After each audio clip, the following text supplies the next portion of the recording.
shall we? Let's have a sitting. Today we will do gratitude. You can choose your theme, whatever theme that makes you feel comfortable. Now, I'll just repeat this. You want to sit, you want to have what you will perceive a good sitting, you have to start by having lightness in your mind. Some degree of lightness. Don't start having anticipation. Okay?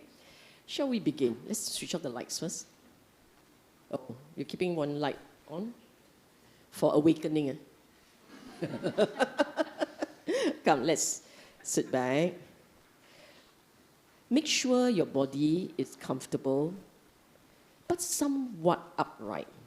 Okay? Comfortable and upright. Can we switch off this one? No need to see me. Yeah, thank you. Then you take 3 deep breaths. Of course, you must close your eyes first. Huh? Deep in. Slow release. Can we switch off these lights? Everything, all off. Deep in. Slowly breathe out. Deep in. Fill your lungs. Slowly breathe out. Slowly breathe out. I want you to feel your body relaxing. Feel the body relaxing. Feel that you are resting your weight, whether it's on the chair or you're on the floor. You're resting your weight. So feel comfortable. Feel comfortable. Your body must be comfortable. Relax. Relax. You're now sitting before the Buddha. This room is filled with the most positive of energy. Everyone is here to rejoice together as a member of this Buddhist, wholesome Buddhist community. So your mind should smile. Put a smile on your face.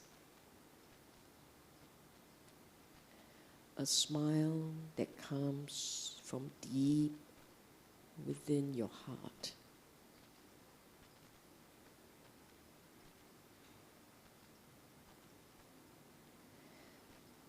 Perceive yourself as very blessed.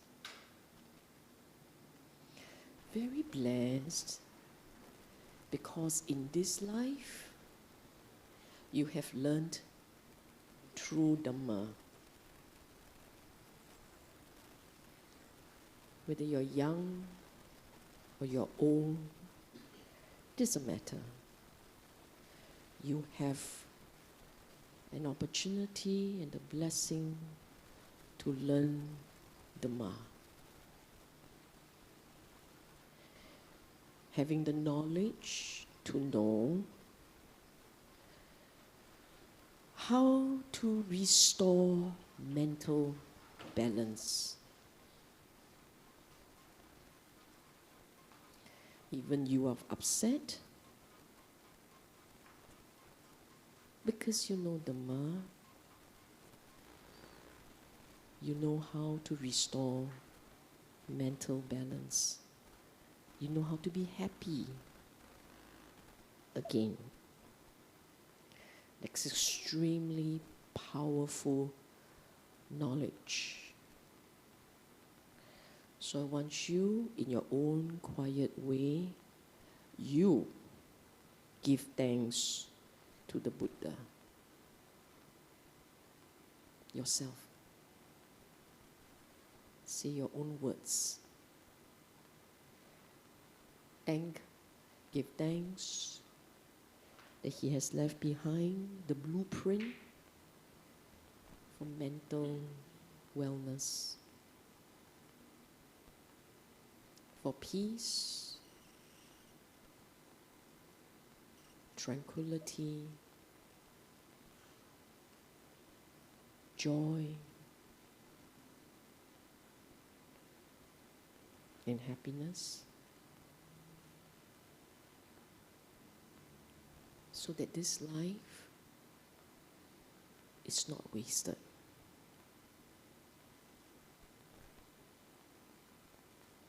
Another 2 minutes of quiet sitting on your own and your own reflection.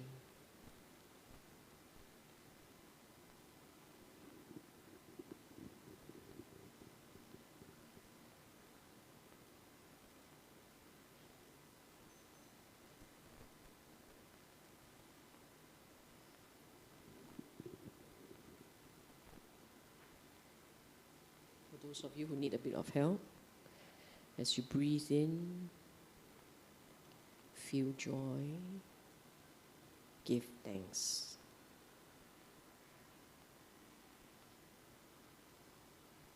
As you breathe out,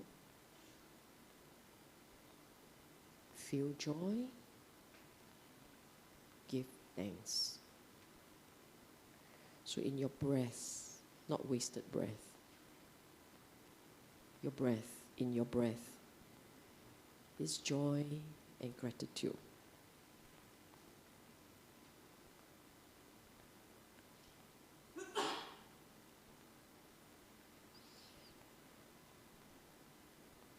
Say your final word of gratitude. Slowly, 3 deep breaths again.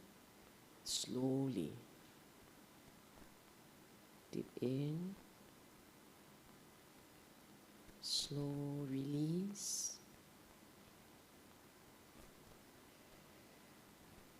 Then when you are done with your deep breathing, slowly stretch your finger mindfully. Fingers first, toes, limbs, crack your neck. Slowly stretch mindfully. You've never been more mindful than this. If you want to continue meditating, it's okay. But if you're done, you can open your eyes. Not yet, not yet, not yet. Not yet, not yet. No anxiety. Slowly. Their eyes are not open yet. I think they're kena stunned by the sun.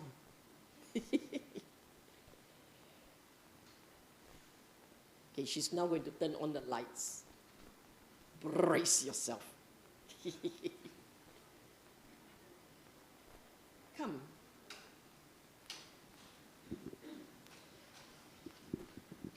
Take a moment, rest, breathe.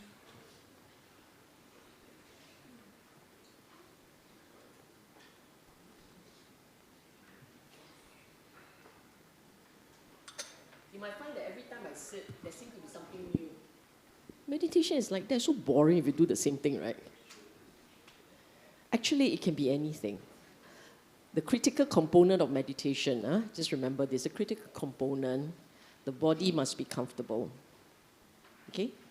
The body, if your body is not comfortable, for whatever reason you sit and you feel that there is a kink here or a strain there or something like this, then the mind will find it very hard to settle. So the body must be comfortable first. Then once your body, there are 2 more front row seats, if you like. It's a $480 one. So for those of you who need a $480 seat, come. Free. This morning, only free. So as I was saying, your body is comfortable. Your mind is relaxed. Sit with no expectation. If you're thinking of like, I want to see these lights and I want to replicate yesterday's sitting. If you had a sitting yesterday, today may or may not be a great sitting, so please don't go and sit and go, yesterday was good, today will be better. It doesn't work like that. You relax, no expectation, you can do anything, but do one thing. And then you're good to go, okay? Now, shall we begin? You're here for this one, right? We're going to start by doing a survey, okay? I know. This is the first time I'm introducing this. It may or may not work. If it works, great. If it doesn't work, then you're going to raise your hands, okay? Then you say, why are you so drama? Because there are people online. If it works, everyone can participate. Get out your handphone. Yeah. This is called, it was Heng Xuan who taught me this. I told him I needed something that can a survey. And then he went, I've already gone there. Oh, I should get out of the other one first, right? Yes. Okay, I get out first. Like that. Okay. Are we there yet? Okay. Sorry. So as I was saying, that Xuan was the one who taught me this. And if it works, great. If it doesn't work, like that, lor. Okay. You see the code there? Go and scan. Scan that code first, the Mentimeter's code. When you scan, what happens? You will have the survey, right? When you go and do that. Huh? See whether it works. Does it work? See, it works. Someone did it. It works. Sorry, got to go. You go to menti.com manually. The code number is 4492-7881.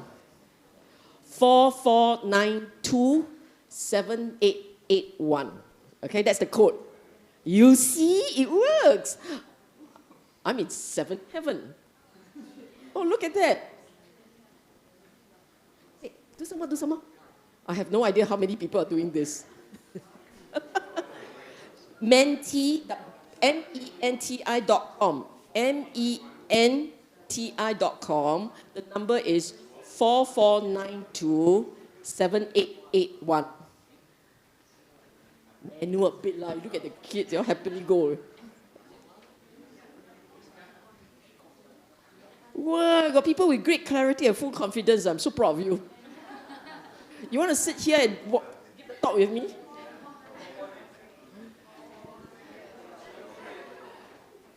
Is everybody done? Do some more. Okay, I repeat. If you cannot scan, just key in menti.com. Okay? And the code is 4492-7881.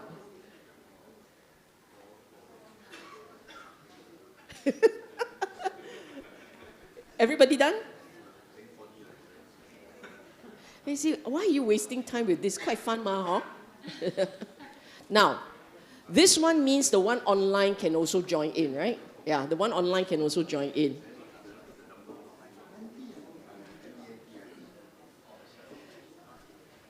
Any more? Anyone? All done? I can see that it depends on whether you look at this from a half full or half empty glass perspective. If it's half full, hey, what's that? What happened? Oh, it's back. What happened just now?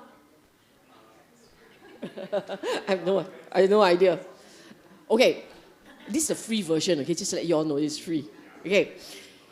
If you're seeing things from the half full perspective, you see, not bad.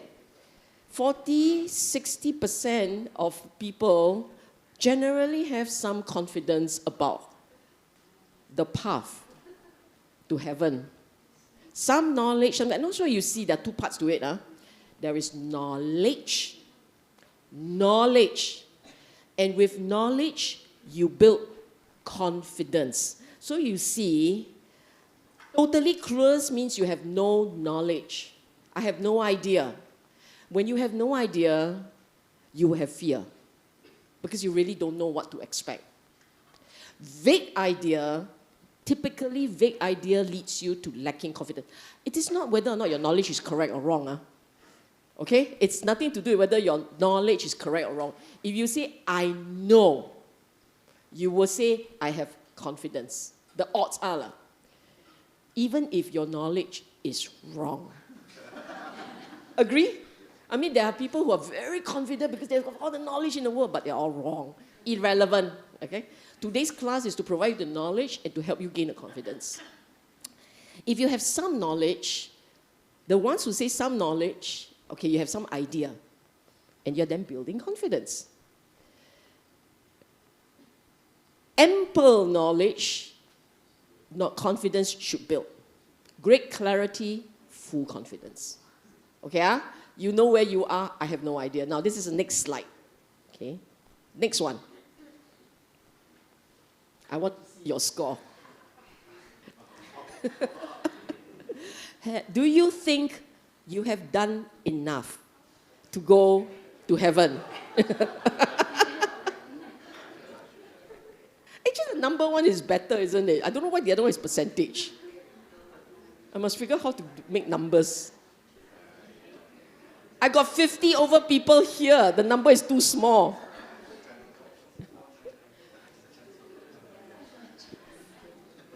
What? Got chance. Sure can only 3. Very good. Our got chance, very good. Your jialat is sure die. You have to come for more classes. Can we check whether the ones online they are able to do? They are, huh? Okay, great. Then I should see 100. 这个好像没有100 leh. Did all of you do?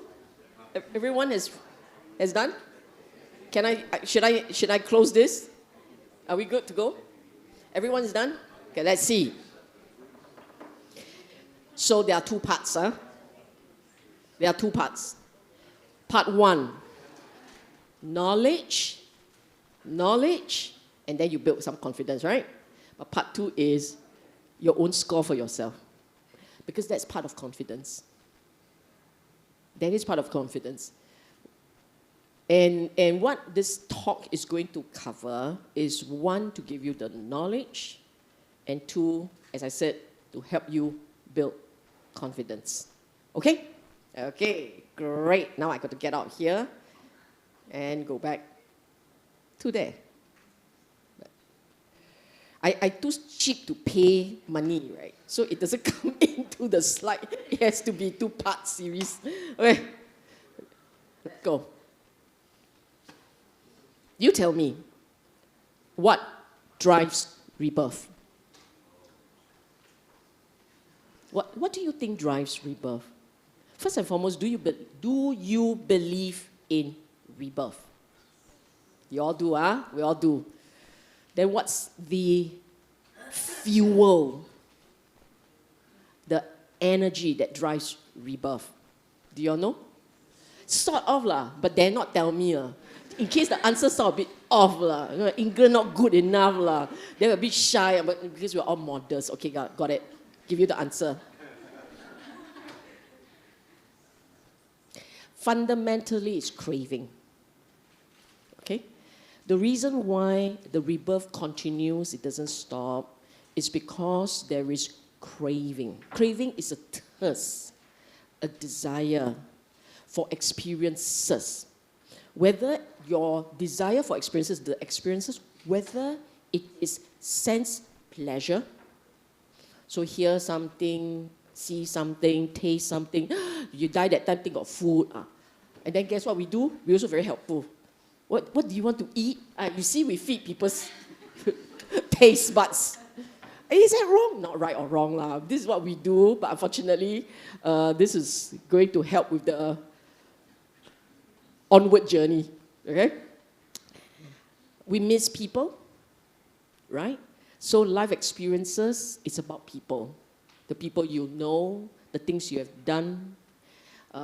You want to, if you totally enjoy golf, as you're done, you think of golf, good luck. Let's just hope you don't reborn as a golf ball. But it's not going to happen, it's not a golf ball. You might end up in that field somewhere. But you understand what I mean, huh? So insatiable thirst, sense, pleasure, life experiences. So this part, up to this point, your knowledge, Papa, right? You all know this. Now, the next question. Okay? What determines rebirth destination? What do you all think? For those of you I remembered, it's quite a substantial number say they know something, a vague idea. Unfortunately, I don't see your hand, so I don't know who you are. The ones with vague ideas, what determines rebirth destination? Surely you must have some idea, right? State of mind. Ah, full marks. So you were the ones who wrote great clarity and great confidence, right? Okay, critical driver one. This one came from the Buddha. So when it is necessary for you to see his words, I will put it up there. Not because I want to like show off by command of the sutta, but I think it's good for you to see for yourself exactly what he said. And exactly what he said is, or was, if you're immoral, lacking sila, you will be reborn in a place of loss, bad place, underworld, hell. If you have sila, you will be reborn in a good place. This part, I believe, all Buddhists know. Correct? So when you say, I have some idea, and the ones that goes upwards, so some knowledge, even the ones who say, I don't know, right? The odds are you kind of get a sense that do good, get reborn well. Do bad, go backward, regress, okay? And the Buddha was very specific. Sila, threefold by body, fourfold by speech, threefold by mind. They are called the 10 akusala, okay? So, by body, killing, taking things not given, sexual misconduct. I believe most of you sitting down here don't have this as a problem. Most. I didn't say all. Most, okay? And the reason why I didn't say all is I cannot be presumptuous lah. Okay? Must cover yourself a bit lah. The next one, the fourfold by speech, I can guarantee most of us got problem. Most. Because when I start explaining, you will understand what I mean. So this, to put it simply, lying, slander, harsh speech, and frivolous talk. Now, the reason why there's so many more words here is because I want to explain exactly what those words mean. Okay? Deliberately lying. If you give a factually wrong point, but there is no intent, and it's really because you were either blur or lost, that you truly believe that this is the fact and you say it, then turn out that it is wrong, no problem, because there is no intent. Okay, I repeat, no intent. Then you say, got white one, not don't have. It doesn't come in colors. If you intend to share a piece of point, you intend to make sure the other fella doesn't know the facts or doesn't know the thing, doesn't know the truth. You intend for it. You intend the lie to happen. Then it is a lie. So, like that I go to hell. No, I didn't say that. I say like that, you got problem. Okay? Don't know whether hell or not, we don't know yet. That only happens if you do it consistently. Meaning to say, my job, my life is all about lying. I totally believe in doing that all the time. And then I think your passport almost dropped already. Visa got ready. But once in a while, then I'll show you the rest of the story lah. Okay? The speaking divisively one is the one that people don't realize they are doing. You hear the word slender, and you go, I don't have. When you are angry, you're upset, you have a unkind view about someone, then you need to go and ventilate. Right? Got vent. I want to go and vent. I'm going to tell people, I'm going to find friends. What you just did is actually this, Pisuna Vacha. Because when you tell someone something negative about another, it will land in shades in the person's mind. So this person previously may have a positive view about A. But because you happily vent to the person's view of A will, I say will because we are all so hopeless. We get affected by what we hear. Especially if we have a good relationship with someone, or especially if someone we are very fond of, their words will impact us. Hearing from these guys, we hear that you're not a nice person, we may believe.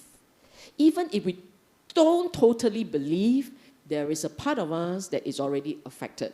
So therefore, by speaking bad of another, we are actually easing towards this problem.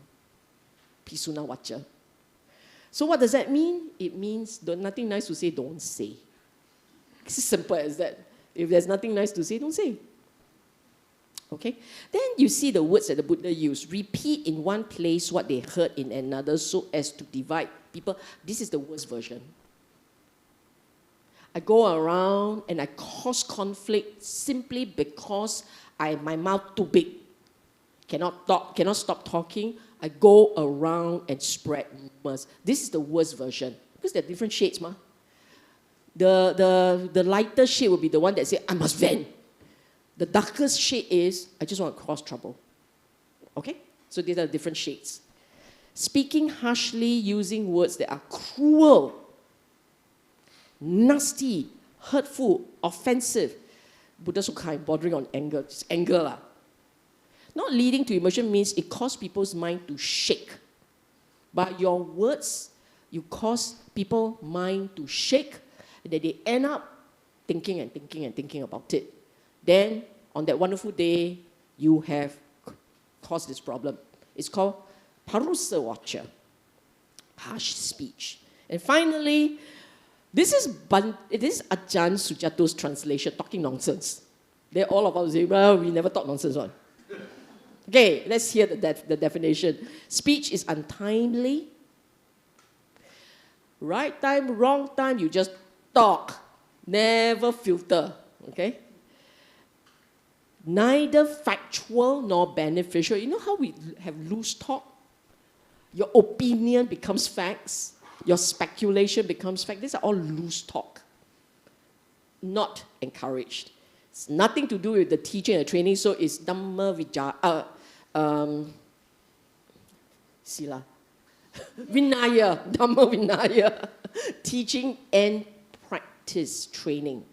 Words have no value, they're untimely, they're rambling. Okay, unreasonable is people's contention, but rambling and pointless.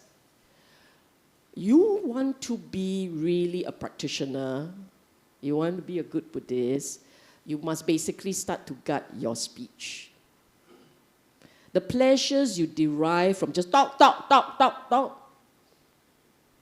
pleasure, not encouraged. Not encouraged. Doesn't send you to hell. Not encouraged. You talk, create trouble everywhere. That one you catch the right bus already. Okay, that one's the right bus. The mind one is even more scary. I tell you why. When the words come out, another person is affected. But before the words come out, where did they go through? The brain. Actually, it's all filtered there. So sometimes it pops up, sometimes it doesn't. You know, you may want to move a bit more so that there is a population density not so high. So then you might be more comfortable, right? Otherwise you're smelling each other's hair. It's not so good, lah. Okay? Feel much better? Okay, right. Mind. Covetous. Ill will and malicious intent. So these two are easy. The first one basically means there is a part in you that gets jealous, that gets resentful, that wants what others have. Okay, that's covetous.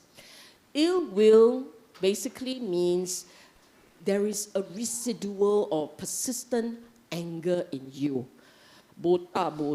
Nothing, no, for no reason you sit there and you fume.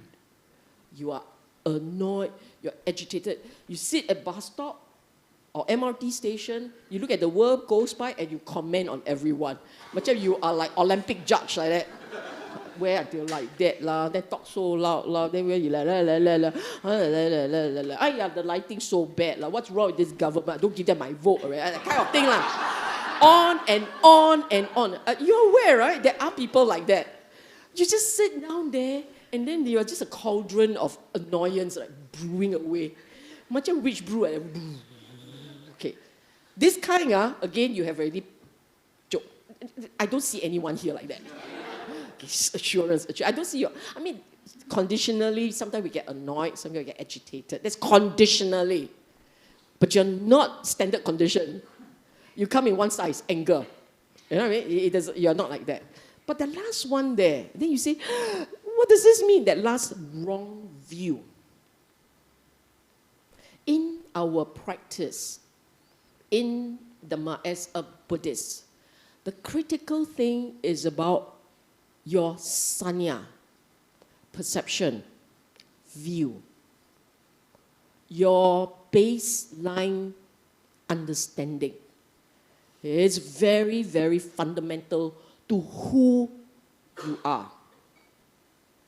You judge, you comment, you think about things, you reflect. All filtered through the mind, right? So your view, if you say there is no such thing as other lives, then what you're saying is you believe that this life is it. Why is that a wrong view? Then there is no restraint on your karma, the way you handle things. One life gone already, I'm not seeing you again, why do I care? That's go. I say, I do bad. Because this is it. I believe only this life. So what it means by views, right? There are two parts to it.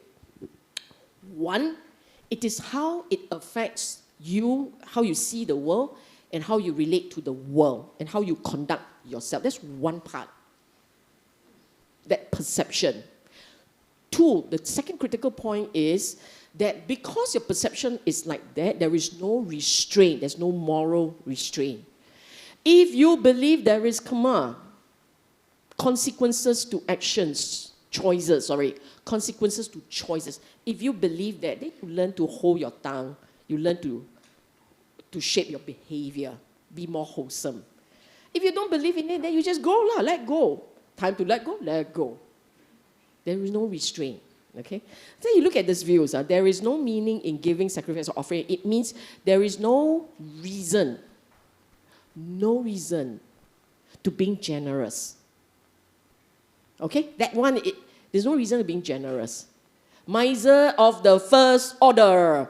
All misers of the world unite. This kind. Okay?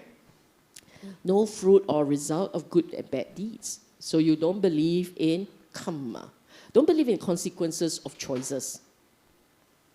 And that's a very silly view. Even if you don't believe that there is next life, right?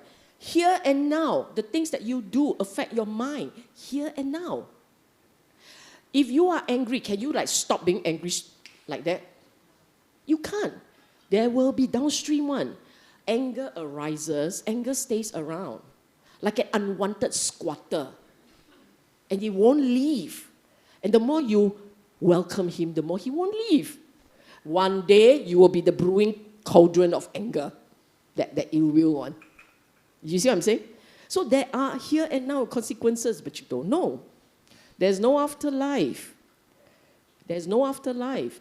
You don't believe in rebirth. Then you say, I don't believe in it, I can go to hell.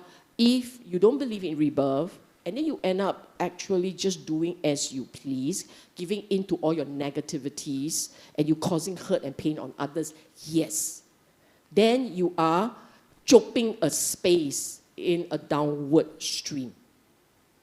Okay? No such thing as mother, father. I don't believe that I owe you anything. There's no gratitude. No gratitude. No, I don't believe that I owe anyone anything. I don't feel gratitude. Or beings that are reborn spontaneously. This is about rebirths. The ghosts, the heavens, and so on and so forth. So it's an elaboration. There is no ascetic or Brahmin rightly composed. So basically is, I don't believe in practice. I don't believe in spiritual practice. For what? For what? If your mind goes like this. So someone who holds wrong view basically fundamentally is one who is not afraid, no hiri, no otapa, not afraid to do bad, to just do things for himself at the expense of others. They don't care. Because the reason why you act with some restraint, why would you act with restraint? You're angry. You're agitated. Why would you act with restraint? Because you respect that there are individuals who are senior to you, that there are karma, there are consequences to the words that you say. You hurt people, you choose not to. That you are concerned how it would impact on your practice, etc., etc. So we act with restraints because of our view. We act with no restraints also because of our views. Do you understand? So views are very powerful. Okay, right up until this point, everybody say, I know this already, I know this already. I know. But it doesn't hurt to repeat, right? Reiterate. Now I reiterate the good ones, okay? And this is the opposite of the bad ones. Giving up the kid. So basically giving up all those that we say should not have. This comes from Majjhima Nikaya 41. Majjhima Nikaya, middle length saying. Middle length saying, that's where a lot of the practices are. So if you need to buy one Nikaya, you ain't got money for one Nikaya, go buy Majjhima. Then you say, I don't want to buy, okay, Sutta Central, also got free one. Okay? Now, this is one version of his teaching. There is another version, a happier one, easier one. This one tougher. This is just to avoid all the things that you choose to do by action, by speech, mind. Okay? This is the second version. If, and I will encourage you to look very closely at this. A mind that has the 5 mental qualities. Hello, DFC fellas, you should know this. The 5 mental qualities: saddha, faith; sila, which he calls ethics; learning. Learning means understanding the Dhamma, building your knowledge of the Dhamma; generosity, chaga; and finally, panya, wisdom. And the analogy he used was, you break, don't look at the words, just look at me. You break a pot of oil into, you just drop it there, drop it into the lake, and the pot breaks. The oil inside will rise on its own. So what he says here is, if your mind has these 5 mental states, regardless of what happened, when it happened, you are like oil in water. You will naturally float up. Isn't that reassuring? Can you give a resounding yes? It's easier. You don't need to watch your steps all the time. So why the 2? Because if your mind has saddha, sila, sota, which is learning, chaga, generosity, and wisdom, then you will not have those 10 problems. That's basically what it means. You can either watch very narrowly the downstream presentation of yourself, or you go a little bit higher and focus on the mental states, your mind. Your mind has these 5 mental states. You are not going to have problems with the 10 akusala, unwholesome. Why like that? Look, one of them says chaga, generosity. If generosity is your basic instinct, are you go there and nyam, nyam, nyam, nyam, nyam at the world? If generosity, right? If you have, they say generosity is about giving, yes. Actually, generosity is about setting aside your own interests, your own desires, time. You're giving up time, giving up interest, giving up things for others. That's generosity. So the things that you give up could be material ones, or it could be effort, time, kindness. Just sitting with someone instead of going to play a computer game like that lah. And that's generosity. Those are the cheap ones, right? No need to dig into bank account, right? Just sit with someone like me. Just sit with someone. Just sit with someone only, ma. It's not a lot. Okay, then if someone you don't like, that requires a bit more sacrifices from you lah. Okay? If you are generous, you won't go and vent, right? If you're generous, if there is generosity in you, you are not going to go around and scold, yell, shout, right? Something like that lah. Then the frivolous talk, what? Wisdom. You have wisdom, you don't feel like talking rubbish. If there is wisdom in you, there is a part in you that says, this is just so frivolous, I don't feel like engaging in a conversation. Don't waste my time. I must go and read my Majjhima Nikaya. Okay? It's like that, you understand? Up until this point, you understand. So what is it that you need? I go back again. Conditions. The state of your mind, okay? Conditions of your mind. Okay, must remember that, If, did you know that? I have mentioned this in classes before. Then some of you only partially believe. You can choose rebirth destination. You can. But only if the mind has those wholesome qualities. If you spend an entire life cultivating saddha, faith, confidence, sila, morality, ethics, wholesome mental state, I can put aside learning, because then you will complain that your mother or father cannot do. Okay, I put aside learning. Actually, the Buddha had said, these two plus generosity and wisdom, cukup, enough. But we are practitioners, so we throw in sota, learning. Okay, we want to grow. Let's just do it together, all five. If you cannot, I cannot have all five. 4 can or not? 4. I cannot, all 4. Why? Because very busy lah, life very busy. Buddha got give you discount or not? Don't have. Go and do all 4. Okay, but it is the strength of it. Actually, they are all interlinked. You have saddha, you will want to restrain. There is restraint, you will have lightness in your heart. I repeat, this is the flow. You have saddha means faith. You believe in the Dhamma, you believe in the teaching, you totally believe in the Buddha. You want to be the 𝐒𝐈 Buddhist, right? You want to be the 𝐒𝐈 Buddhist, you will learn to restrain. Restrain your speech, restrain your action. You know how to act with restraint, and you learn to calm the mind, you learn to make the mind softer and lighter, then you are generally a happier person. If you're a happier person, generosity comes easily for you. Just like that, flow. You have that, wisdom is just coming up. You say, I'm not very wise. I have all the 3, but not very wise. Don't worry. Faith. Don't worry. The wisdom will arise. They are all conditional. Set in the space. Look, you turn on the oven. The stove. You turn on the stove. You have gas. What will happen? Light will appear. That means fire will appear. Agree, right? Conditional. You have no gas, you can appear or not? Cannot. You got gas but no friction, can appear or not? Cannot. Conditions. You set the right conditions, wisdom will appear. Okay? Buddha kept saying that. Remember the chicken and the egg thing? Egg will hatch when the chicken sits on it, incubate it properly, right amount of time, it will happen. You have no incubation, the mother hen, the lazy, go around and strut all over the place, make friend, never do her job. Can the hatch? Cannot. Okay, it's just like that. Conditional. Okay? Now, let's go back to our favorite destination.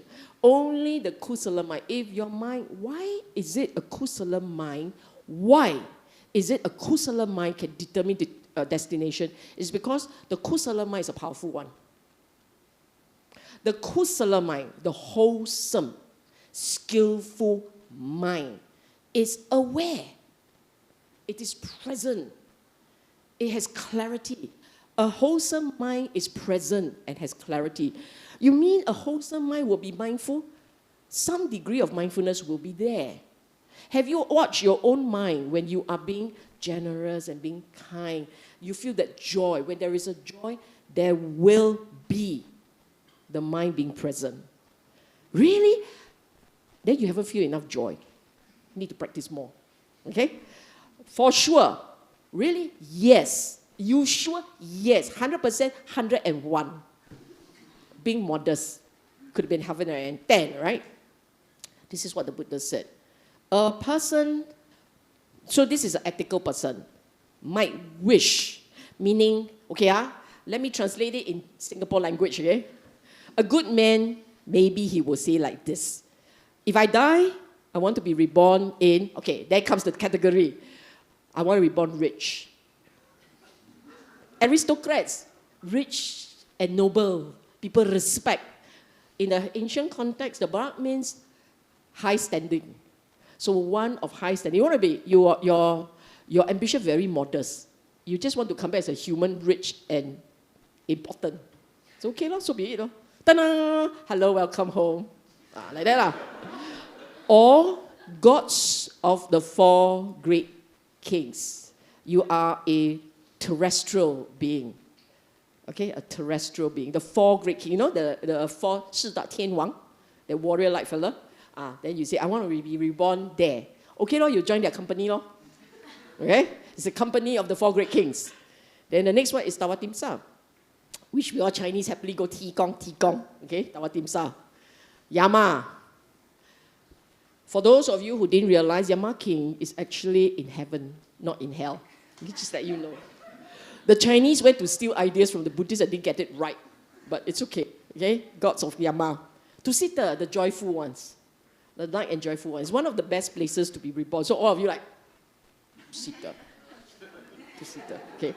The gods who love to create and the gods who control creations of others. And by the way, I limit because if I were to put all the heavens in, this page will fall into the next page. Because it's actually very long. They're 30 over. For those of you who believe that there are 31 planes of existence, it's wrong. I'm just telling you. I don't know how that 31 number came about. Somewhere along the line, some scholars, some Buddhist scholars somewhere got it wrong, and that mistake has perpetuated through the centuries, resulting in beautiful charts of 31 planes. It's wrong. If you go into the Sutta, the Pali Canon, there are a lot more planes. Okay, there are a lot more. And for those of you who are very interested, go and read MN 41. There's the list of heavenly planes. If I remember correctly, it's 31 there. If I remember correctly, I could be wrong. 41 says, MN 41 says 24 godly planes. Alright, it's 24. But in another sutta, you go and count, there are 31. There are lots of these planes. Then how I know where to go? Do you have to be the best place? Just pick one. You got one voucher only. Don't anyhow spend. Like, I cannot decide. And then meanwhile, they're like, sudah lah, give you one. Just choose one. So in the time of the Buddha, there were stories of the Devas who had in mind a destination. Then when they passed on and they end up there, then they'll come and visit the Buddha and they'll tell the Buddha, Buddha, you remember me? The Buddha say, yeah, I remember you. Buddha doesn't have my problem, I cannot recognize faces. The Buddha recognized that, right? Yeah, I remember you. And he said, and the Buddha would say, did you end up where you wanted? And the guy would say, yeah. And it's just like that. Okay? Now make it sound so simple, it's not that difficult. Can you all get it into your head? Don't be so Chinese. Worry about, I say that because the Chinese are going, Hua Pa Villa, right? I tell you, I'll go and burn down Hua Pa Villa. It scares entire generations of people. 𝐻𝑒𝑎𝑣𝐒, by the way, the fellow who built 𝐻𝑒𝑎𝑣𝐒 doesn't really understand Dhamma, right? They pick the glorious stories. It's entertainment value. It's Halloween Singapore style. 𝐻𝑒𝑎𝑣𝐒 is Halloween Singapore style. Open all year round except Chinese New Year. The whole intent is to scare factor. Then we'll go there. Oh my gosh, this is reality. I will die. Oh my gosh, which worst torture do I want to avoid? I mean, it's nonsense. It's just fear, which is all wrong. Okay.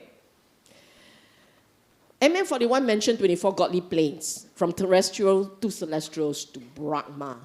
Then you say, can I do the Brahma one, like as long as possible, the lifetime as long as possible? Can, but you must meditate. The Brahma one is meditation, okay? You get there by meditation.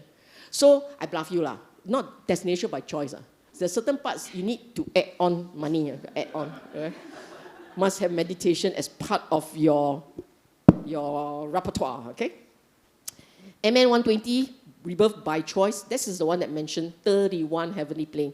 6 sensuals, this one that they didn't get it wrong. 21 Brahma, 4 Arupa. Okay, all meditation. 21 plus 4 is all meditation. So for those of you who say, oh, got problem meditating. Okay, those gone already. It's not part of your destinations, okay? You can go the rest. Buddha said it again. In Rebirth by Choice, he said, if someone has saddha, faith, sila, ethics, learning, generosity, wisdom, and they say, if I die, I want to be reborn so and so there, it should happen. Those choices and meditations of theirs, developed and cultivated like this, will lead to rebirth there. This is the path and practice that leads to rebirth there. Don't say, I never tell you. After this class, you cannot go out and say, my knowledge is patchy. No more patchy, very clear. Agree? This is here in his notes. Only you build sufficient of those mental states. And what are they? Oh yeah, close so you all can still see. Don't look at the thing, don't look at the thing. What are these mental states? Faith, sila, morality, sota, learning, chaga, generosity, wisdom. Okay? Those are the mental states. Or you go the other way. Either 10 or 5, you choose. Then you say, are they different? Actually, the 5 will lead to the 10. They are the same. It's upstreams and downstream. So the kusala, only the kusala mind can. The mean and evil, cruel ones cannot. They got no choice. And how do we know? Because it was said like this.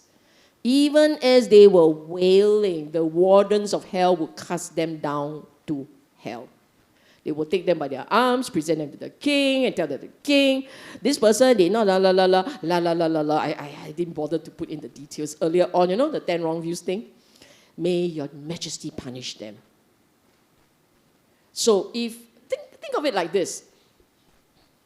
All of you here, all of you, after this class, wherever you wish to go and have lunch, you can.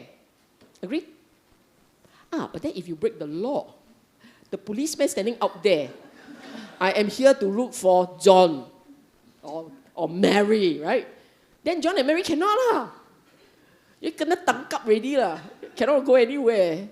So you break the law, you break the karmic laws, you go mess up your mind, happily, you go and create a lot of trouble around you. Then the mind gets into a certain mental state, and then you are stuck. Your mental state will whirl. Okay, you don't believe me? Let me ask you this. How many of you, they all got no slide, they must raise hand. How many of you love to lose temper? Then why you lose temper? You got temper? How many of you say, I have temper? Yeah, oh, got a bit lah, a bit only lah, a bit. Yeah, but when the temper comes up, how? You get trapped, right? You got sucked in and it whirled, then you were like, I don't want to say the word, it came out. I don't want to do the thing, it came out, right? So, unwholesome mind can drag you in direction you never meant for it to go, it still goes. Now let's do the other way. How many of you understand what is metta? You all know, felt it before, right? Hey, hello, the rest of you never heard of it? Don't know metta, don't know what is it. So I presume most of you would have it, right? Now, can you right now, here and now, bring up metta? Cannot. As you sit, there it is, right? How come so power? How come you so power? Metta can just... Because the wholesome mental mind, the wholesome state is very powerful. There is control there. There is a choice there, but only before the evil one comes. So you must metta on a regular day, metta until it's part of your second nature, so that when the paikia, the angry one, the jealous one, when he comes along, your metta can fob him off. You understand? Okay. Lovely. For those of you with a masochistic streak and wants to know what is the hell like, I really want to know. I want to just check and make sure that Papa Villa got it right. Okay, it's MN129. The foolish and the... still, sometimes it's translated as the wise. So in MN129, MN130, all the gory details are there. Okay? Then not enough still, you can go on MN97 and so on. And I just want to say, the reason why I kept saying Ipuichun, not accurate, your 31 planes of existence, salah, okay, wrong. All the canonical texts, every single canonical text that talks about the lower realm only mention 3, not 4. How did the 4th appear? I have no idea. I didn't think that it's worth my time to try and retrace the steps and find out when it first appeared and who made that mistake. I can really tell you there are only 3. Hell, animal, 𝑃𝑎𝑡ℎ, the ghostly realm. There was no mention of asuras. Instead, actually, asuras were gods. Asuras were the gods that lost to King Saka's troop. And where did they go? End up in the sea. There was a sutta that mentioned they all dropped into the sea. They lost, kena ejected from heaven. Then they got to find a place, they end up in sea. Is that true? I don't know. I have no idea, but I don't plan to join asuras. So it's okay lah, it's okay. It's okay, it's okay. Okay, earlier on, what is the first condition? What is the first factor for rebirth destination? First driver, condition, okay? Now the next one. The strength, the force, the intensity, okay? Power. If the mind at a certain point has a certain emotional state and is powerful, it can temporarily shift the mind. Okay? I tell you 3 stories. You will love this talk because it's full of stories. Okay, story number 1. Found in Dhammapada verse 2. There was this Brahmin fella, Mata Kundali. He's a young boy. He's a youth, so he should be a teenager. Okay? And he was very sick and he was dying. And his father was really upset, and half the time the father wasn't there because he was looking for treatment. So all over the place. So the boy was alone. The Buddha, in his scanning of the world, realized that this boy is going to die that moment, that day. In fact, very soon. Buddha did him a favor and appeared just as a light before him. He saw that his heart swelled with faith. And after that, very soon after that, he passed away.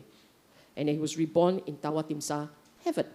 So he joined the ranks of the Saka, King Saka's troop, right? So what's the significance of this story? This is a teenage boy. He's never done anything. No greatness, no goodness, no saddha, virya, none of the above. Maybe a bit of saddha because he's so affected by the Buddha. So the only force in his mind when he passed on was the power of saddha. That was the only force he had. He didn't have wisdom and generosity. He didn't have time. Never in his life he had time to do all these things. So the only force in his mind at that point was saddha. Saddha, the power of faith. And on that alone, he was reborn in Tawatimsa. Now, not a lot of us will have the blessing of a Buddhist visit at our deathbed, okay? So we all must DIY, do it ourselves, okay? Now, this boy, after he passed on, he was reborn as a Dewa. I forgot the rest of the story, I was too eager. There was a conversation in the village talking about death and like these are conversation like this, but this is an ancient crowd, right? They're talking about death and what gets you to heaven, that sort of things. And in the teaching, I can't remember if the Buddha or it was a monk, I think it was the Buddha himself would say that the power of faith, then they all don't believe. They're a bit skeptical, a bit like that, so quite skeptical, right? Not sure. Sure not. Just power of faith alone. The Buddha called him. Mata Kundali called him. He's right there. You ask him. So he manifests and he told the crowd that all he did was just faith. And that was enough to gain him entry into Tawatimsa heaven. So you all don't laugh at faith, huh? All you intellectual ones. All into the, don't understand Four Noble Truths, Eightfold Path, how to go heaven. This fellow had nothing, okay? All right, next story.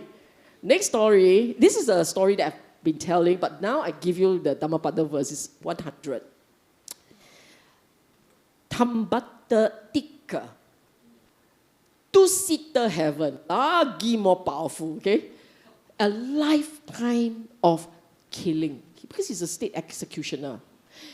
Okay, in the old days, and we know this because if you read the canon, you read the text, the Buddha sometimes get into his, let me tell you detail, and then he really give you detail of how prisoners were executed.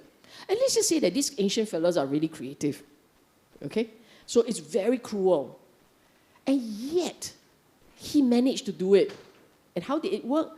Because he had a conversation with Sariputta. Sariputta gave him a Dhamma talk. And it was because, actually, sometimes it's a little bit more elaborate, the stories. So I don't know which part is real. I only know that there was this conversation, okay? I tell you the details. And you just take it with a pinch of salt, huh? So he was bathing, and his wife had prepared for him his lunch. And he likes to take his lunch next to the river, okay? Wow, it's a nice life. He's retired. It's a nice life. Got food and bathing clean, and come out, he eat his lunch. Then he saw Sariputta, the Sangha, begging for alms. So he thought to himself, this is just another meal for me, but for the Sangha, how great would it be? So he, don't know what struck him, decided he would offer the food to Sariputta. His own lunch he offered to Sariputta. Sariputta, after he ate it, then gave him a Dhamma talk. But he noticed that this guy couldn't focus. Because the more Sariputta talked about wholesomeness, the more this guy, oh no, oh, done, oh no, he was like that, right? He could not focus. So Sariputta stopped and asked him, what is bothering you? He said, I have spent a lifetime being the state executioner. I am destined for hell. Then Sariputta asked him, did you mean to kill? He said, no, he never meant. He said he had nothing against these guys, but that was his job. And Sariputta said, then if that is your job, you must let it go. Forgive yourself. Just let it go. So is that good enough? He said, yes, that is good. That is good enough. Then he stopped. Then he felt so joyous. Well, because of his joy, his mind could now focus. I repeat, it is the joy that enables, it's an enabler. The joy allows his mind to focus. And he now could hear Dhamma, but he could not enter that stream. If he had not been doing all those killing, he could have entered that stream. But because he had all this killing, the karma cannot really, compounded effect, got interest one, this kind, okay? Like CPF interest like that, So he couldn't enter the stream, but he could hear, and he could understand, and he could rejoice. Then it was done, and Sariputta went, okay, bye-bye. Then he went, oh, bye-bye. Then tomorrow I come visit you, okay, bye-bye. Then he went, oh. Then the bull came and got him. If you read the sutta, it will tell you it is a cow, but cow doesn't gore people, right? It has to be a bull. So I took license, liberty, and changed it to a bull. The bull got him. So it said that the bull was an enemy from a different time. I mean, look, he killed so many people, right? I'm surprised the mosquito didn't get to him, okay? So he was killed. And when he died, because he was in the midst of the Dhamma joy, he went to two-seater. Then you were, oh no, like that also can. Yes, yes. What is the moral of this story? Would you have done worse than him? Could you have done worse than him? No. We all cannot do worse than these guys one. Are you better than Mata Kundali? Of course you are lah. The poor fellow died a teenager. He had no time. He had no time to do anything for himself. All he had was faith. This one, lagi better, spent a lifetime killing people.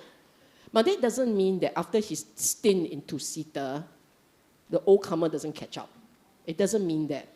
But it means he got one chance to go and do something good. Okay? So as a Dewa, he could still come and support Dhamma and support Sangha. And we have heard stories about how Dewas will come and deliver pizza, deliver Coca-Cola, even in one case deliver cigarette, right? Actually, no, we have heard stories about this. Y'all haven't heard the stories? Oh, so no standard. The Achan, because especially in Thailand, right, there are all these stories about how pizza, right? It was pizza, yeah, it delivered pizza. How nice. You just sit there and make food order. It would be so nice if we have like Kentucky Fried Chicken. And then if the chicken comes, you know, the day was solid. So anyway, jokes aside, the third story is the reverse.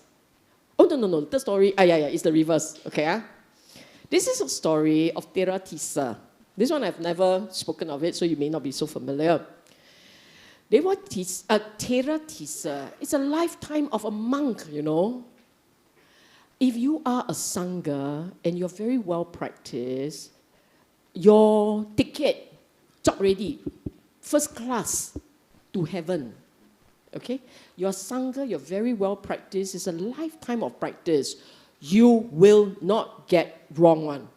Unfortunately, at the point of his death, because that day he was just presented with this beautiful robe, and he so loved the robe. He was very proud of his robe, like robe, right? Nice, silk, oh, lovely. And of all the things to do, he died that night. Attached to his robe. So he was reborn a little insect in his robe.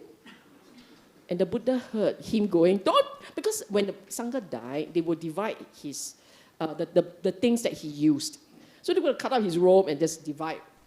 He in the robe going, don't cut my robe, don't cut my. He was freaked out. He was so distraught that they were going to cut up his robe. So the Buddha said, leave the robe alone for 7 days. Just leave it. Okay, they all say 7. Exactly why, I don't know. But he said, leave the robe alone for 7 days. And then on the 7th day, he said, now you all can cut it up. He would have been reborn. At some point, he will forget his attachment. And then his natural condition of mind will continue. So these stories are about the power of a mind with a powerful emotion can distort, can shift things at the last minute. Okay? Distort or shift. And if you are a lifetime of practicing Buddhist, what you should do at the end is to just tell yourself, time to go, all packed and ready. Don't cling on to anything. Don't be attached to anything. Just let be. Be confident that you're good to go. And then you don't have to worry, oh my gosh. Don't worry so much. Just time to go. Move on ready. Pack and ready to go. Okay? And the final one, the final critical driver, how often something is done. So as I said earlier, your practitioner, consistently, you are gearing the mind towards the wholesome condition, right? You don't be a practitioner, yours is all unwholesome condition. Then you must don't practice. Okay? Wholesome. Do it often enough, and it becomes second nature. Then when the time comes, it's easy, straightforward. So this story, MN 57, MN, you know, it's about practice. There were these two ascetics. One practices behaving and totally behaving like a dog. And the other one behaving like a cow, I think. Like a bull, like a cow. Okay? And The two of them were really good at it. So when they visit the Buddha, they really behave like the animal. They were like slump on the floor, all fours and all. Really, really good at that. And then they wanted to know, they said that they've been told if they were really successful in their practice, they would indeed go to heaven. And they wanted to know from the Buddha, true or not. They just want affirmation. Then the Buddha said, don't ask. And then they said, we want to know. Then he went, don't ask. Then they say, why cannot? We want to know. Then he went, you ask me 3 times, I will tell you the answer. I already warned you, don't ask.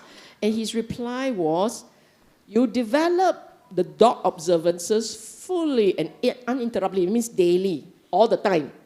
You develop the dog's ethics. That means the dog's rules of conduct. The dog's mind, the dog's behavior, all the time. When you die, you're going to the dogs. But if your practice is not good enough and you cannot join the dog, then you go to hell. Then they went, huh? Successful, I'm a dog. Unsuccessful, I'm going to hell. Oh my gosh, okay? And it was really cute. And then he was very dejected, right? He said he got bluffed by his boss. He's a teacher. He was so upset. Then I cannot remember which one starts first. I honestly cannot remember, okay? Okay, so I told you there's a dog one, and then there is a cow one, right? I think this dog one, after he got upset, he said, what about him? He's a cow. He behaved like a cow. I think he was like that, okay? But you go and you check and you see what's the difference. Yeah, cow. And then the Buddha, don't ask me. And then 1 time, 2 times, 3 times, he said, you ask, I tell you, okay? Same answer. You're either going to join the cow or you're going to hell. So again, your KPI rich, you're very successful. Congratulations, you're a cow.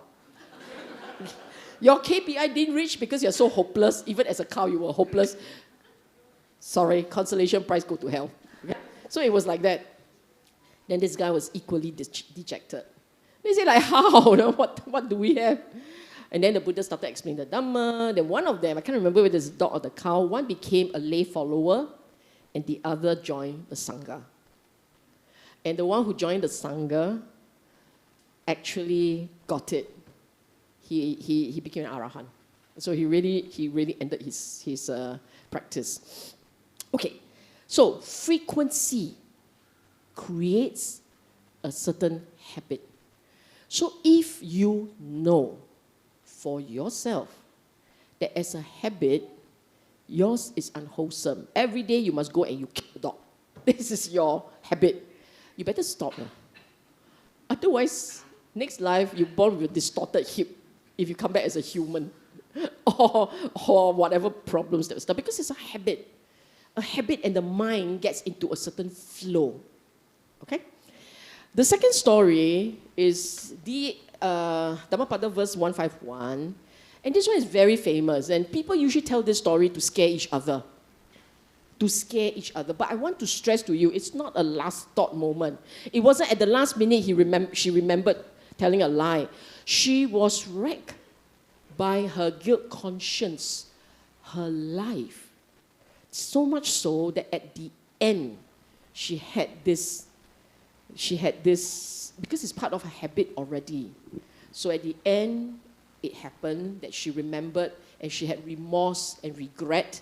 And that's what sent her spiraling into hell. But it's only a short time. She was just waiting for a short time and then came out because the karma was strong enough. Her wholesome mental states. She had done a lifetime of good and support for the Sangha. That was enough to protect her. She went in for like a tourist visit. She look-see, and then off she goes. Okay, now, you may then say, what exactly did she do? I don't know. Actually, nobody knows. But of course, the commentary had an opinion. And the opinion was actually not a very nice one, so I don't want to go into it. Okay? Don't ask. I cannot tell you the story. It's not nice. You can go and check Malika and they will tell you the story. Okay? Okay. I want to introduce these two. It's just so that you can remember and you can go and check it out. And there are two stories here. Mahamoggallana, okay, you all know, Mahamoggallana was foremost of those with psychic powers. He was second only to the Buddha. He can go up and down as he wished. Macam like going to Takashimaya, up and down, he can do that. He was very powerful. He's literally the psychic man, okay? And in one of his sojourn to heaven, he went to chit-chat with the Devas. He was like a reporter interviewing them, like, what did you do that end up here? So he's going around doing that. And the Devas were telling him stories. So the first one was, they were telling him how they made it here. One said, I never lie. I'm a very honest person, I never lie. Another one said that she's actually very forgiving. Even if you bully her, beat her up, she's actually okay. But there were so many others whose generosity was very slight. So one said, I gave a cane of sugar cane, one strand of sugar cane. And one said, I give vegetable, just give vegetable. So very, very small little thing. So the Moggallana was like, just like that? Enough for you to be here in heaven? So he went back down and he asked the Buddha, true or not? The Buddha said, you saw, right? You saw for yourself, and he told you. What else are you? What, you are seeking affirmation from me? That's what they said, ma. So there was one Dhammapada verse, this 2 to 4. Then the other one was this guy by the name Nandiya. And this is where I speak for BF, okay? Nandiya, what he did was he built a center for the Buddha. And here, as the center was built, there, arose a mention for him. So he didn't know anything about the one up there. He was only aware of the one down here. He was building that center. It's called the Mahavihara Monastery. He built it for the Buddha. And here he built, there it appeared. So when Mahamoggallana went out for his usual visit, he saw this one reserved for Nandiya. Like, where did that happen? I didn't see this the last time I was here, right? So he went back to the Buddha and said, is that true? Is that true that here he built, there it appeared? Then the Buddha replied, you saw, right? You saw what was waiting for him there. Why are you asking me? The Devas await the coming of the good and generous ones, as relatives await the return of one who is long absent. When the good ones die, they are welcomed joyously by the rest of the Devas. Are we sure this is true? I don't know. I know of stories in the suttas. There was this cute story, and this one is not here. There's this very cute story where this guy, a long-time supporter of the Buddha and Sangha, he was dying. So when he was dying, the monks came and chanted prayers, chanted to him so that he can hear the Dhamma, right? So they were chanting, and then he was listening, he was enjoying himself, like he was dying, but he was still enjoying himself. And then the Devas came. Apparently the Devas came. They're all there. All there. Only he could see. The monks, not Mahamoggallana, also cannot see. But the Devas were there, and then he told the Devas, wait, go away. I'm not ready. Then these monks heard him say, go away. They're like, oh, okay. Then they packed up and they left. Because he said, go away. But anyhow, he died. I mean, after that, he passed away. And he went to join them. They came to receive him. Okay? So those are very, very nice stories. You need to do a lifetime of good, a lifetime of kindness. Then when it is your turn to make the transition, got people waiting at airport for you. Otherwise, you could go and find your own Grab, okay, to whichever mansion you're supposed to go to. Okay, this picture here is actually a book.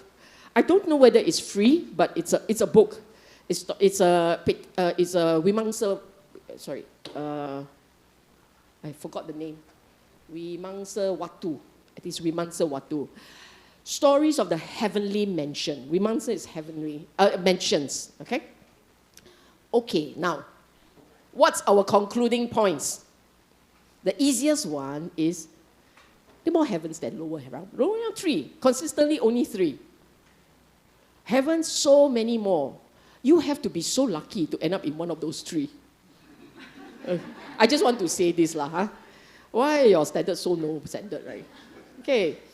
As Buddhists, you already have the GPS.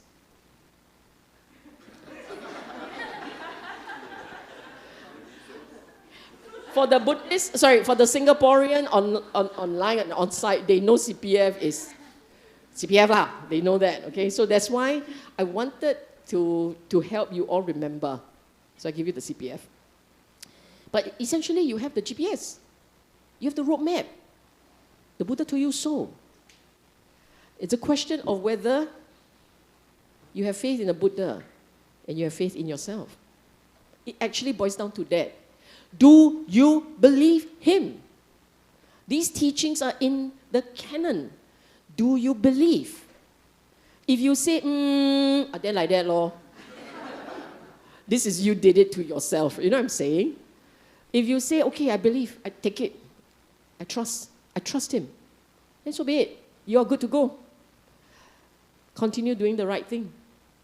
Continue living your more kusala than akusala life. More kusala than akusala. The balance. We will always have that balance. But you must make it more kusala, more habitual, more instinctive.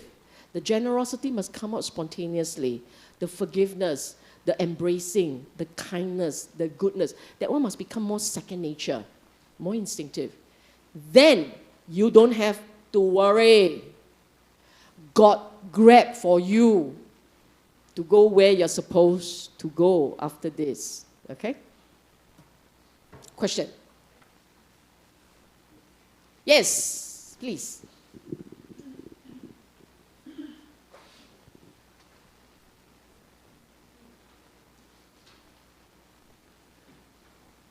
Maybe we can put the Hi, thank you for the talk. Can you permit 2 questions, one short, one long? Sure, go ahead. Okay, short one. The non-killing precept, right? I've got this problem about mosquitoes and cockroaches. I hear you. Okay, second one is a bit longer. Wait, your question, I got this problem, it's not a question, it's a statement. No, so would they really like affect the, you're breaking the precepts or not, like this kind of slower life forms. Okay. Okay, second question is a bit more complicated. What exactly is nirvana? Because in my past understanding, right, there are a lot of explanation and they all seems to be following the simile of the 4 blind men and the elephant description. Everyone says a certain thing, but they don't give you the complete big picture. So in the end, you're still quite lost. Like for example, it's the ultimate bliss, end of suffering. But what does that mean? So only recently I come across this book by a very prominent monk that clearly tells me what it is, or in my understanding. And I got a big shock because a doubt for the first time arose in me from his explanation. So I would like to know what exactly... What was his explanation? You basically disintegrate and you disappear. Okay. You cease to exist, basically. You ask me as if I have been there. But I will attempt to answer your question. And I think a lot of people here also like, what's Nibbana, right? What's Nibbana? Okay, so the first question about your mosquito. And I am in a difficult situation. Am I in the spot? I tell you why I'm in the spot. If I tell you, don't worry lah, then you're like, ha ha ha ha ha. Because Sister Sylvia says, don't worry, okay? If I were to say, oh no, you got to worry, then all the things that I have said about lightening up and don't worry, you say, die. The mosquito is going to fell you at the end. You know, what has been explained is all about balance. The Buddha ever said this, and I will leave these to you. When someone has done bad, he likened that to, you have done bad, you have done one deed, and that one deed is an unwholesome, akusala deed. And he said that's like salt. The salt in the teacup of water will be intense. The taste, the salty taste will be intense. But the same salt, which means the same deed, in the Ganges, in that river, will be negligible. That was his explanation as to how an act is going to affect someone. If you had done a lifetime of really unwholesome deeds, you are champion gossiper, you champion rude and entitled and mean and create problems wherever you go, then let me assure you, the mosquito will fell you, because it's a line, you see. But if you have done a lifetime of good, a lifetime of kindness, well, then the odds are you won't kill the mosquito lah. But if indeed you did, because you're so affected, right, and you did do it, then like that, lor. It's the salt in the 𝐻𝐿, lor. You understand, huh? Then exactly what it means, it's about balance. It's about judgment. It's about you. Many of us have fear. We think that being good is perfection. But here in the teaching, being good is a process. It's a process of learning. It's a process of growing. We will get better and better. The mind gets purer and purer. The actions, it will translate into actions which are kinder and better. That's all. It's a process. It's not an end game. It's a process. Okay? I hope that answers your question. Nibbana. The reason why Nibbana has always created all these problems is really because the ones who are speculating don't have the mental conditions to understand yet. Now, let me ask you, okay? Your job. How many of you have done meditation? Ah, very good. And how many of you, therefore, know the mental state of mindfulness? Mindfulness. Seriously, only so few? What's wrong with the rest of you? You all don't know the mental state of mindfulness? I think we have to conduct a class on that. Okay, it's a mental state. If you have experienced the mental state, you know exactly what's mindfulness. Now I want you, who knows exactly what is mindfulness, to go and explain it to the next person. Explain to your family, explain to your kids, explain to your mother, explain all over the place what is mindfulness, and you will run up into trouble. Like, it's like that, then you will imagine, oh, then therefore it's like this, and you go, not quite like that. And then you go into, so usually when I teach mindfulness, I don't waste time. I will get them to see it, recognize it, experience it, and then, okay, I don't need to explain it. You have experienced it for yourself. Okay. Nibbana is not a destination. For those of you who think it is one of the heavens, it is not. It's not a destination. It is a state of mind. Okay?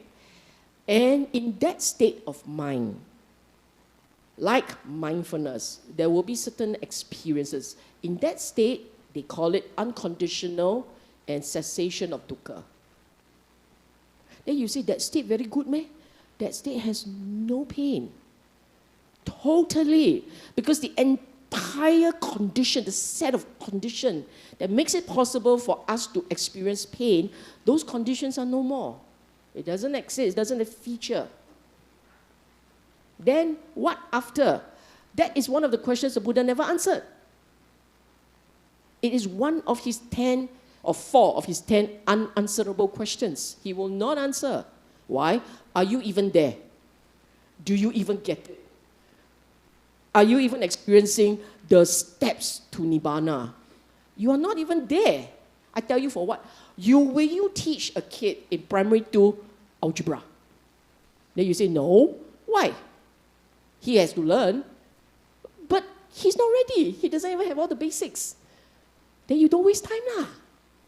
So, for the primary 2 kid who says, I want to know, you explain to me. We are like that, lor. We're like, you tell me what exactly is Nibbana. But we haven't even got through the steps. We have to first be able to set the conditions of wholesome mental states first. That's the first step. wholesome mental states as part of the instincts and habits of the mind. And it's not a 2-step forward, 3-step backward type. It has to be growing wholesome, wholesome, wholesome. And the 𝐿𝐷𝐿 has to be growing. The 𝐿𝐷𝐿 is very important. Then a point will come when the mind has contentment as a basic instinct. Contentment. Once the contentment is part of your second nature, you're almost there already. This is the start point. This is where the rest of the journey will start. Okay? Okay? So I'm sorry I didn't answer your question to the degree that you want. But the point that I'm making is, number one, it's not a destination, I'm telling you that. Number two, it is a mental state, I'm telling you that. Number three, there are conditions that have to be met before you start to be able to experience it in this life. In this life, you start to experience it. Then what next? Get there first now. Then you will see the rest of the journey, no? Okay? Who's next? Just wondering, I didn't see the fifth sila in the Dasapunya Kiryawatu, the list that you showed earlier. The fifth sila. The fifth sila of the Pancasila Buddhist. Intoxicants. 5 precepts. Oh, the 5 precepts. Yeah. Why? It's not in the Dasapunya Kiryawatu. The list that you showed earlier. You know, the 5th precept was introduced later. So it is possible that this particular sutta was taught earlier. In the earlier suttas, we know that in the earlier suttas, the 5th precept was not there. Then you say, how did this 5th precept rise? Read my book on Sila. But as a shortcut, it's because of events that happened in the time of the Buddha, where the monks their practice degenerated because of breaking that liquor. It's liquor lah. Ancient Indians love liquor, right? So they pour a lot of liquor on this monk, and then because of that, his practice degenerated. And so the Buddha got them all to agree that we should all restrain from liquor. And then he translate into the lay people also learn to restrain from it, because there is a good point there. When you take liquor, it will affect your mind sharpness, clarity. You want to see the mind, a critical element of the practice. The critical element of the practice is to be able to recognize the mental states as they are. Not in an imagined way. You actually see the mental states in real time. You put in the liquor, you can forget about real-time seeing. You take a little bit more, you are already blur. So a practitioner, if you are very serious about the practice, you avoid that intoxicants. Okay? Any more questions? Otherwise, I'll go with the... Otherwise, we'll wrap it up. We can all go for lunch. We have a few online questions, sister.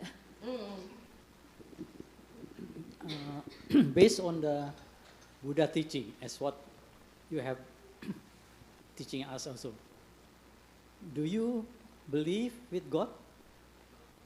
What I do you believe in think? many gods. What do you think about, belief, but how you distinguish between Buddha and God? They are not the same. Yeah. And I don't think we want to go into that. Okay. Huh? But you can come up to me and I can answer the question offline. Any other questions from on-site? I think we'll go online lah. There's one more? I think we should go online. This one like first class, second class citizen, not correct.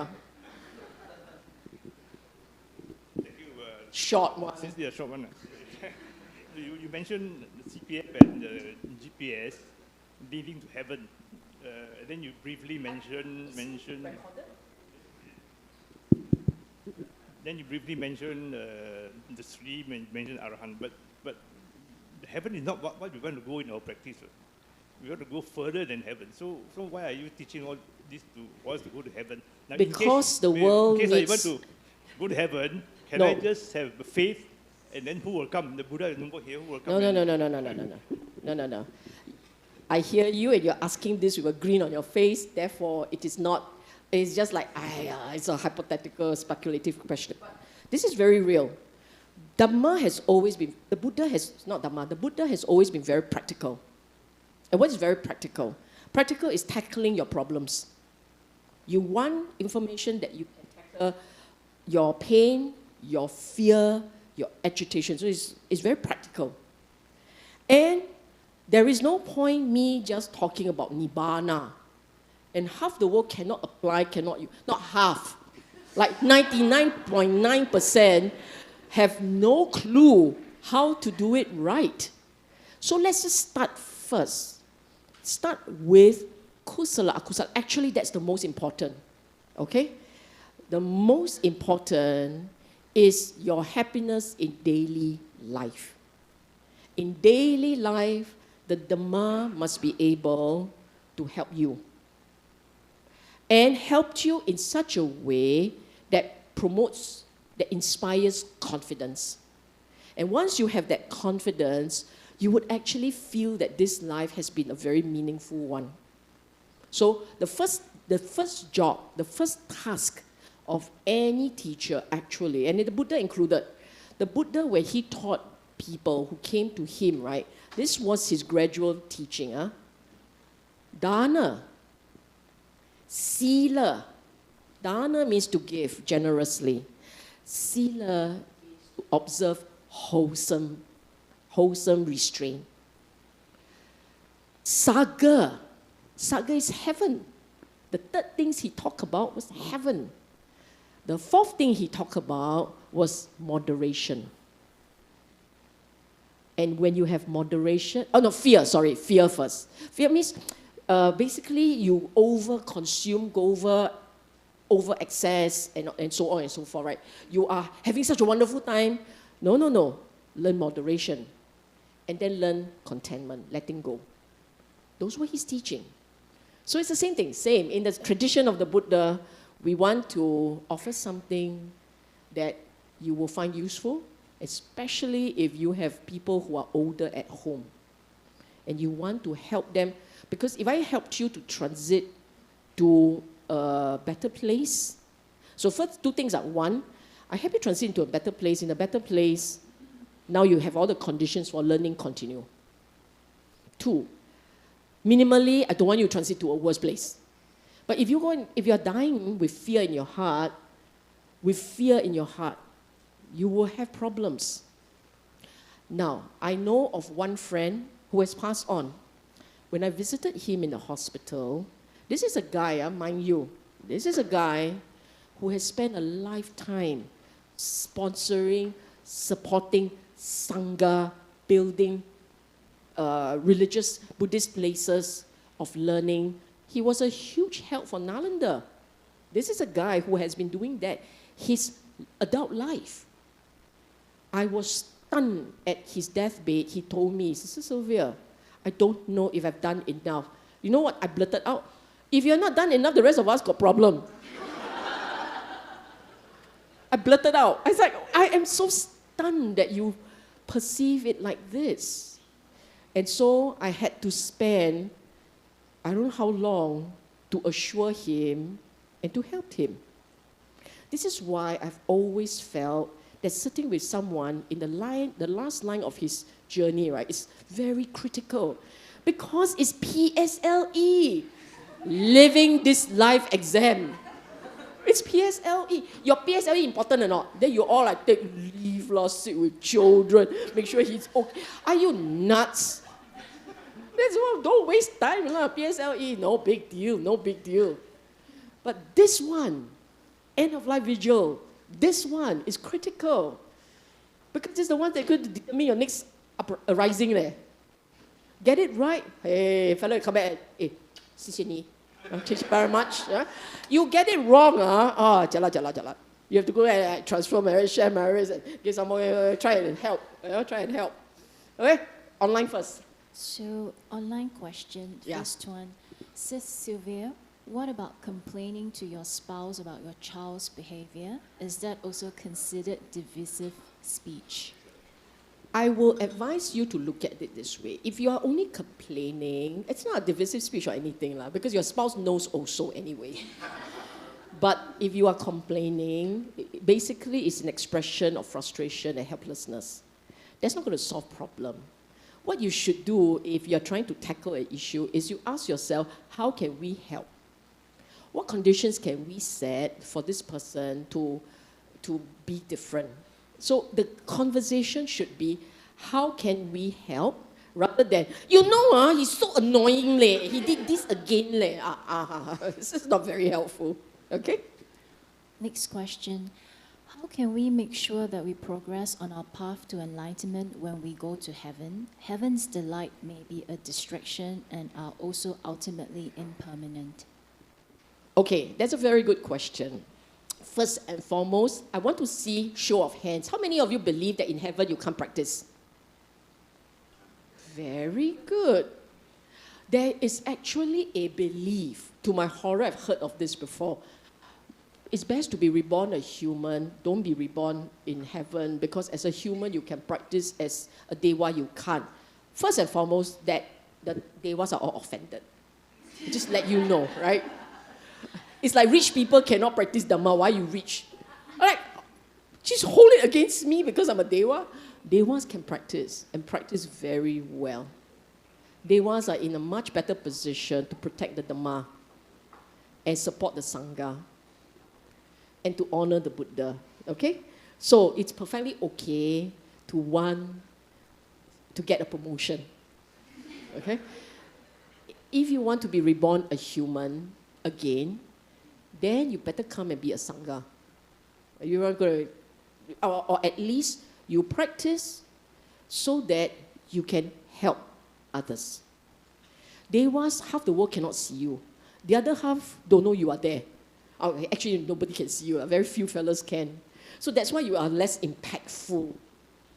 Unless they are very deep meditator and then, I can discern.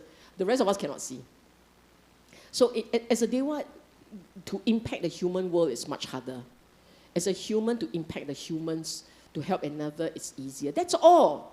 Your only advantage is people can see you.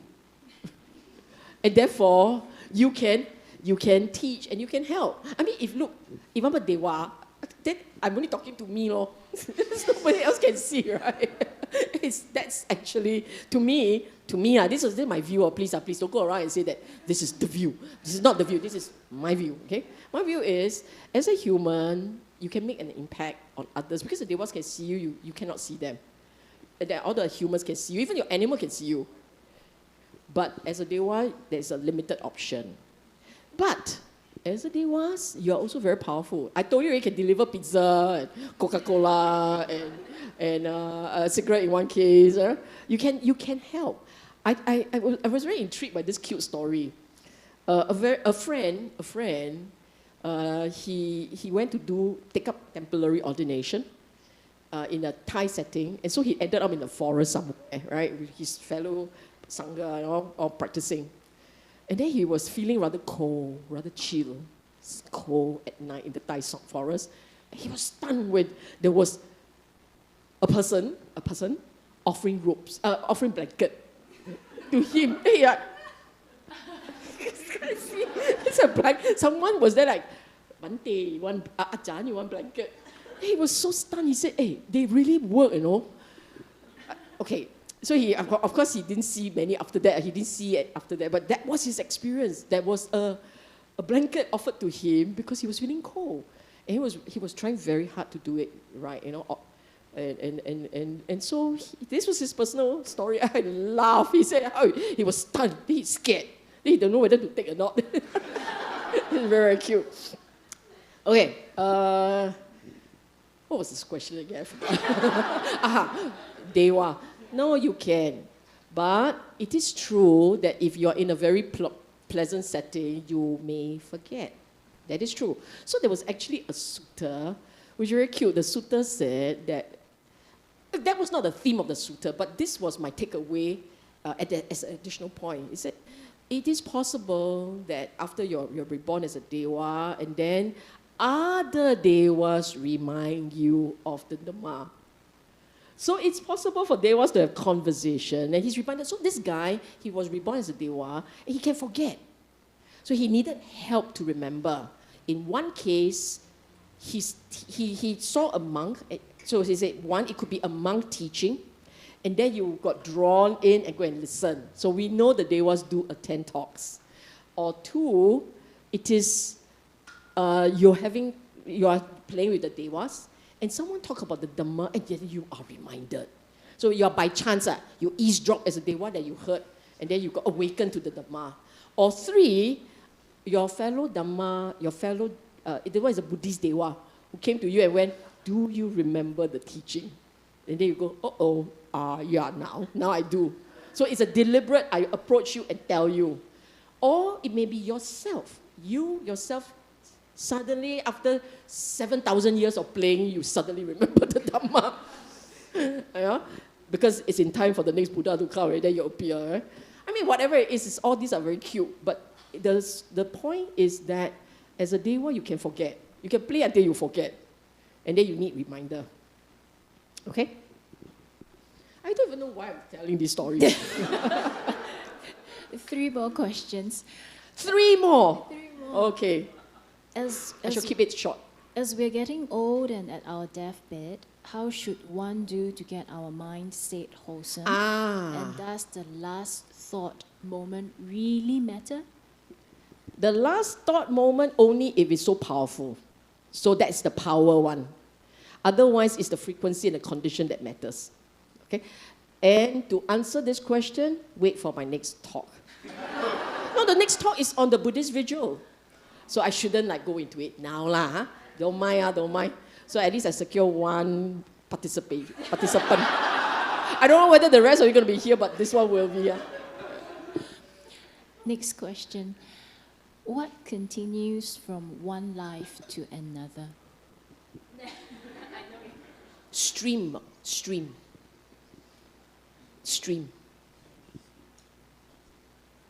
Hopefully it's not too abstract for you. I will put it this way. The reason why you find my answer incomplete and unsatisfactory is because of your assumption. You must examine your own assumption. Okay? Your own assumptions says it's binary, it has to be like this. There is a being that floats, or like that, maybe it is conscious or whatever. It has to be own. Our consciousness has a certain, our mental state, our experience shape a certain frame of understanding things. And we use this frame in everything, including Dhamma. If you do not know of the subatomic world with particles,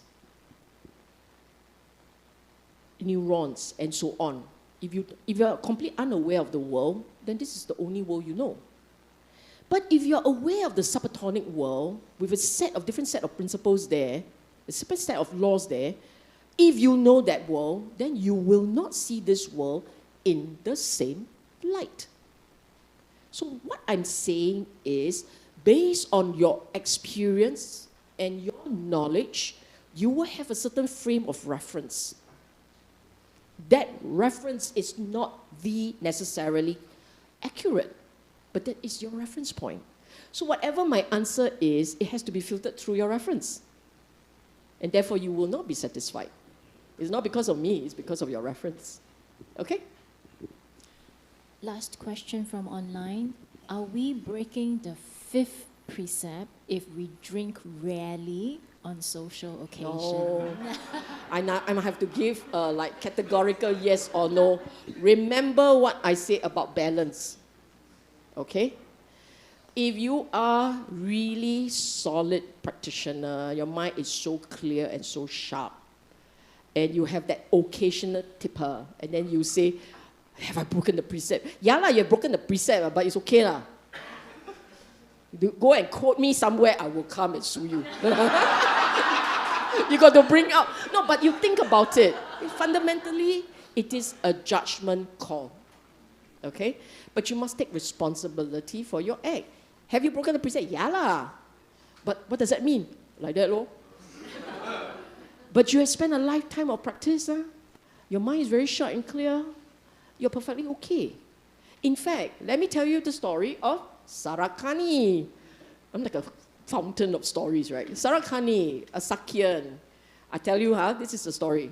He's a Sakyan. When he passed away, of course, all these curious kepos will come, right? Buddha, where Sarakani go? And Buddha said, oh, he's a Sotapanna, he's way in Tawatimsa, to see, I'm not sure, one of the heavens. I think it was Tawatimsa. Then the Sakyan family, some of the critique, they went, oh, everybody also can go heaven, one. Well, it's one drunkard, alcoholic can go heaven, so no standard. They were going like this. And this is where the Buddha say, if these sour trees can understand the Dhamma, I would declare them stream enterer. The point being that it is not about the drinking thing. In his moment of clarity, he would have understood the Dhamma. His heart let go. Then why does he drink? He drank, lor. Maybe that's the only safe drinks in his time. I don't know. Then commentary subsequently insisted that he was not drunk when he died, that he was no longer an alcoholic, and that's why he entered the stream. I don't know. If you look at the sutta, it doesn't say that. So perhaps in order to affirm the fifth precept, people will say, cannot. So actually he was not a drunk by the time he died, which I don't agree, because the fact is they are still saying he is. They are still saying he was an alcoholic, not a drunk. He wasn't a drunk, he was an alcoholic. I mean, he drinks a lot. Okay, I'm reducing. He's not a drunk. He may not have been an alcoholic, but he drank a lot, okay? At most, we know he drank. And so this was a celebrated case. And there are a lot of these kind of funny cases. The one who killed himself, was he I don't know, all kind of stories. Let's not open the can of worms. Okay, shall we? Okay, we are done, right? Wait, I'm not done. One more. Got one more question, just came in. Yeah. The last question. No more. Okay, last question. Buddha is a teacher of gods and men. Now that Buddha is in parinibbana, Devas can no longer learn and practice. Already not right. Yeah. Is this the reason why a human birth is the only chance to practice the Dhamma? No. Wonderful question. No. You can practice as a Deva. I already said. So he said, but Buddha's not around. They come and listen to Dhamma talk. So you please behave yourself. They are Devas. They will come and attend the Dhamma talks. So all these wonderful Sangha, right, this greatest of the Sanghas, you can be sure there are like two types of audience there, the seen and the unseen. Okay? No, I'm serious. The seen and the unseen. All these great Sangha teachers, right? All these great Dhamma teachers, in the group, in his or her class, it's not just you guys. You think you all got the coveted seats. No, they all have the coveted seats. They're all over the place. It's just that we cannot see. What we are sure is if these beings are there, the ghosts are not. Because there are stories about how the ghostly beings were pushed out by the energy of the Devas. The Devas all came, Tusita, Tawatimsa, they all came, and the poor spirit, the spirit ones all gonna push. The demons and all, everyone got pushed back. It's a power. It's like if the whole room of Lee Kuan Yew, you want to be here? It's like, how? So we're all, sorry, we don't want to be here, very scary. All right? Okay, can we turn on the slides again? I only have 3 more slides, and it's a very quick one. It's really very quick. The first one is a reminder. This is something that I always tell people because we forget. We forget that as practitioners or as Buddhists, and we say we follow him, but we forget to do what he taught, what he has taught. And this constant emphasis on chaga, lightness of the mind, okay? And we want to be reminded of the importance of practice. Because you are here because your predecessors got it right. You better do it right for the next fella. He may lose the weight because of you, right? So you pass the torch on. Let's just set the conditions right for the following ones, okay? And the last para is about you. I hope that we will always have supportive conditions for learning and practice. I hope that in lives until I realize Nibbana for myself, I hope that I will always return to the Dhamma. I will always return to Google Map. Okay? Now, I'm going to make 2 appeals to you. You all don't have to stay for this, but if you do, I'll be very happy. Hospice care. Hospice, 𝐻𝐶A is the only organization in Singapore that provides free palliative care for terminally ill patients. Terminally ill means they only have months left, and they are home-based. So in some cases, they cannot afford to go to hospital, they can only stay at home. And when the doctors refer them to 𝐻𝐶A will bring in the medical supply, the medical staff, the medical help, physical and mental for them. I know them because I was there. 20 years ago, I was one of the volunteers. 20 plus years ago, I was one of the volunteers there.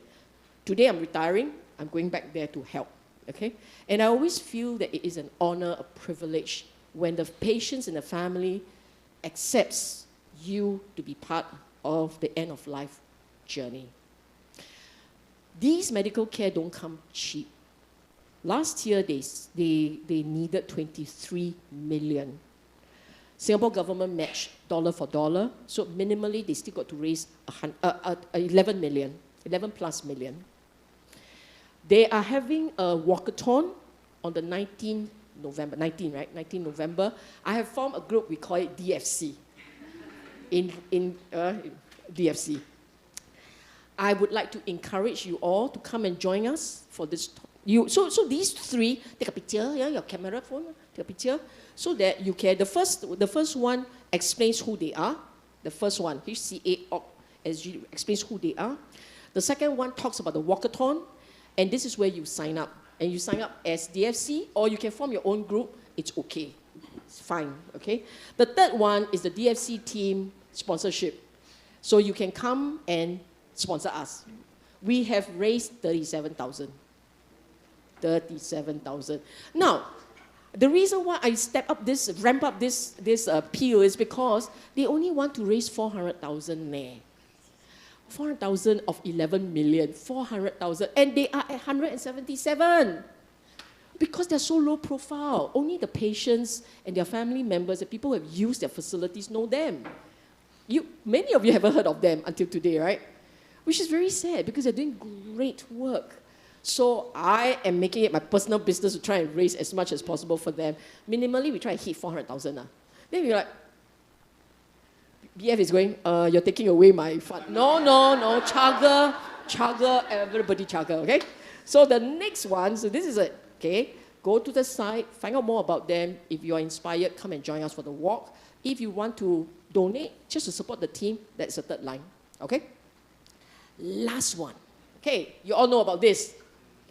But you all didn't know about the topics because you didn't pay attention to the words, and the topics are these, okay?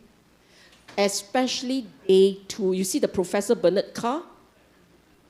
He's the lay equivalent of one who understands the near-death experiences and the rebirth process and so on. This is coming from the perspective of a psychologist, as a scientist, okay?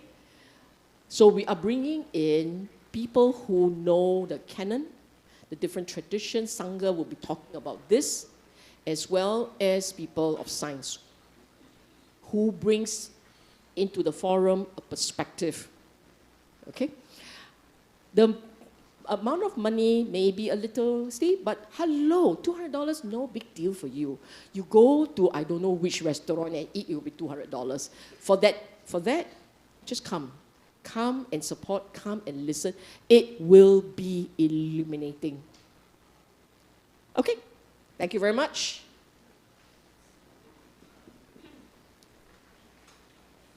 Thank you, and we are.